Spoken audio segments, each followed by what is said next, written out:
रात के ठीक 12 बज रहे थे और की वेस्ट की हवा में एक अजीब सी नमी घुली हुई थी। मैं उस पुराने संग्रहालय के बाहर खड़ा था, फोर्ट ईस्ट मार्टेलो म्यूजियम। दिन में यह जगह बस एक सामान्य म्यूजियम लगती है, लेकिन रात में यहाँ कुछ और ही जागता है।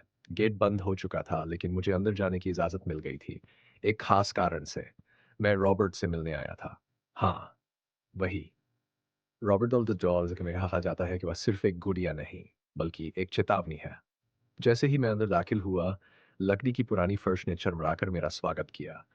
कमरे में हल्की पीली रोशनी थी और हर कोना जैसे मुझे देख रहा था। क्यूरेटर ने मुझे पहले ही चेतावनी दी थी, उसके साथ बदतमीजी मत करना और फोटो लेने से पहले उससे अनुमति जरूर मांगना।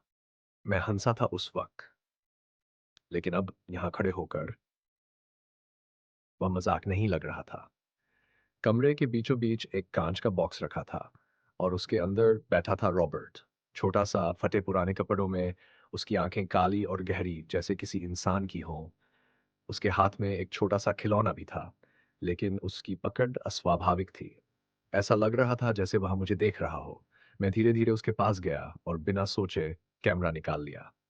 जैसे ही मैंने फोटो लेने के लिए कैमरा उठाया, अचानक कमरे की लाइट हल्की सी झपकी।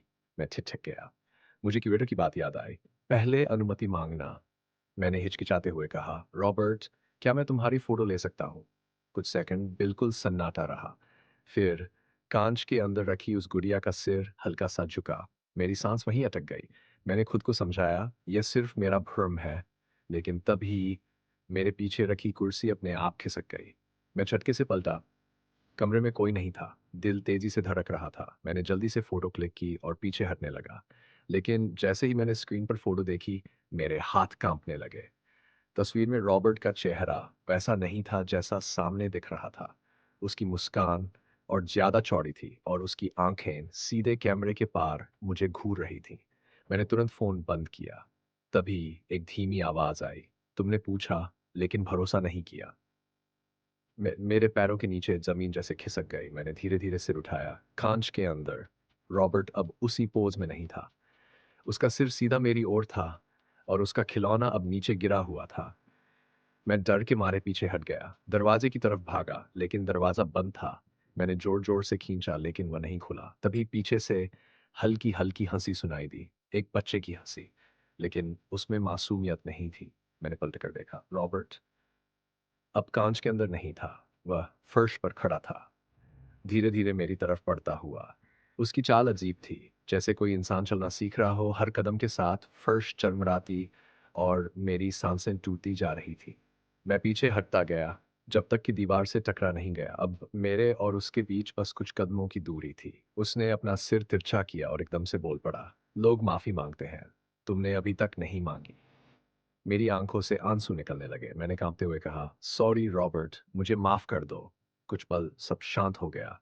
फिर वह वहीं रुक गया, धीरे धीरे पीछे मुड़ा और खुद ही वापस अपने कांच के बॉक्स की ओर चलने लगा, जैसे कुछ हुआ ही न हो। अचानक दरवाजा अपने आप खुल गया।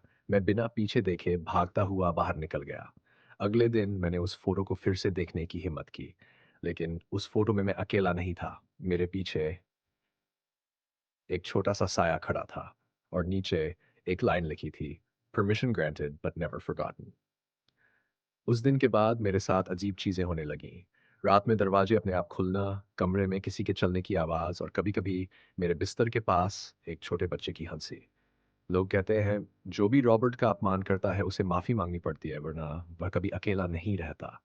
और आज भी फोर्ट ईस्ट मार्टेलो म्यूजियम में रॉबर्ट उसी कांच के बॉक्स में बैठा है। लेकिन अगर तुम कभी वहां जाओ, तो याद रखना, उससे कुछ भी करने से पहले अनुमति जरूर मांगना, क्योंकि कुछ खिलौने सिर्फ खेलने के लिए नहीं होते। उस रात के बाद मैंने खुद को समझाने की बहुत कोशिश की कि जो कुछ हुआ वह सिर्फ डर, थकान और दिमाग का खेल था।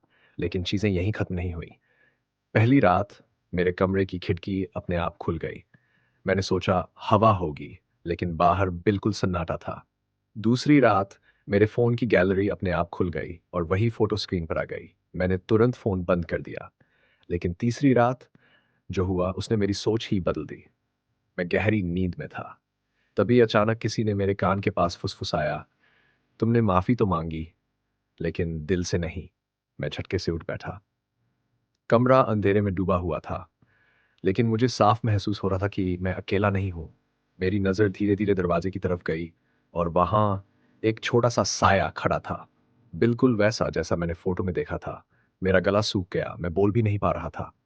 वह साया धीरे-धीरे मेरी तरफ बढ़ने लगा और हर कदम के साथ कमरे का तापमान गिरता जा रहा था। अब वह मेरे बिस्तर के पास खड़ा था। मैंने हिम्मत करके पूछा, "तुम क्या चाहते हो?"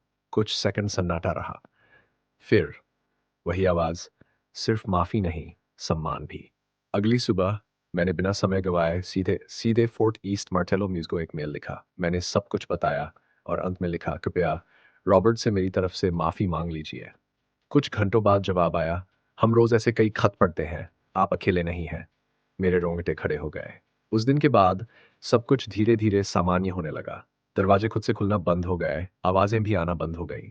लेकिन एक चीज़ आज भी वैसी ही है। मेरे फ़ोन की गैलरी में वह फ़ोटो अभी भी है। मैंने उसे कई बार डिलीट करने की कोशिश की, लेकिन हर बार वह वापस आ जाती है। और अब उस फ़ोटो में एक बदलाव आ चुका है। पहले सिर्फ़ एक साया था, लेकिन अब उसके पास एक और साया खड़ा है। और इस बार वह दूसरा साया मेरे जैसा दिखता है। रॉबर्ट द डॉल सिर्फ़ एक गुड़िया नहीं है, वह याद रखता है कौन आया, क्या किया और सबसे ज़रूरी किसने उसका सम्मान नहीं किया। अगर तुम कभी उसके सामने जाओ तो सिर्फ फोटो मत लेना। पहले उसकी आंखों में देखना और धीरे से कहना, क्या मैं? क्योंकि कुछ जवाब ना में नहीं होते, लेकिन उनकी कीमत बहुत भारी होती है।